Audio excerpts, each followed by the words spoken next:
how many of you have an islet, a cupert, a CRT, a CLT, a grat, or a grut, a crit, a crat? How many of you think we're still speaking English here? These are Amanda like that. All right. This is advanced estate planning. These are all irrevocable trusts.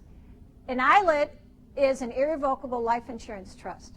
And what that means is many people get life insurance, right? And they get life insurance to help their families out. In the kit, we say there are 7 reasons why you should consider having life insurance at your death. 7 reasons. One of them, you know, is even if some charity depends on you. It'd be great that you do that. A lot of people get life insurance on the person who makes the most wages, right? The income earner. Then we have the person at home taking care of 3 children. Can you imagine if something happened to that person, what that would do to your budget and to your life? So many times you want to get life insurance on the caretaker as well. I don't sell insurance. I don't sell any of these things. This is purely educational for you to read up and see if you have a situation that might need that. If your life insurance is death benefit is outside of a trust and your estate is over that $2 million or that $4 million, it will get taxed by estate taxes, right? In the quiz, I don't know if it's on the blog or in the paper, but we say, can life insurance death benefits be taxed? And the answer is yes. Not income taxed, but estate taxed. 47 cents on the dollar for the most part. So if you got that life insurance to help pay off your estate taxes, it's like adding insult to injury, because if you don't have it inside a trust, an irrevocable life insurance trust, an ILIT, it will get taxed depending on your net worth. You have to understand, anytime you put anything in an irrevocable trust, you can't change it. You have someone you've named as a trustee, and you cannot get, if there's cash value building up, you can't get at that. Okay, that's the reason it's not going to be estate tax, because it's outside of your estate, which means you lose control. A cupert, anybody have heard of a cupert, or have your parents have one? Of course.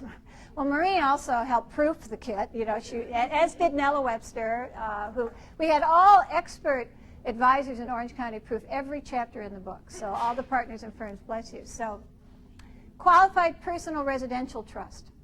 That means that many times, you know, they say that there are only 2 things in life you can't avoid are death and taxes. I agree that you can't avoid death. You can avoid taxes, a lot of taxes. Okay, there's some people without going to jail, you know, don't pay taxes. There are a lot who are in jail who do.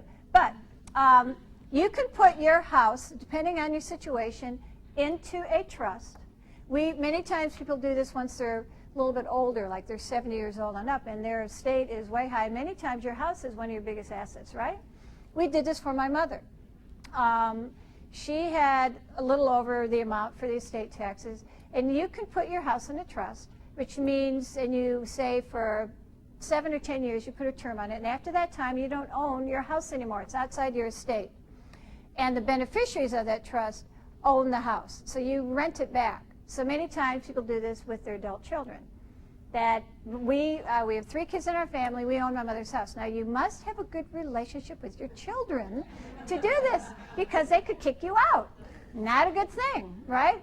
But it's a great way to get a huge asset outside your trust, and then your family, when you pass away, don't have to pay state taxes on that. Charitable remainder trust, charitable lead trust, those are irrevocable trusts if you're inclined for philanthropy, and you should give all your money to Human Options, to Vivian, if you want, yes? You can while you're living, get income from a trust, and when you die, the remainder goes to the charity. You can give money to the charity while you're living, and when you pass away, then the principal goes to your beneficiaries. Wonderful way, and then you get a tax deduction in the year that you're doing this. You can get income, and then there are no estate taxes at the back end. That's really nice. Grats and gruts are kind of the same things that are set up like the charitable remainder trust, but they're for money going to non-charitable entities.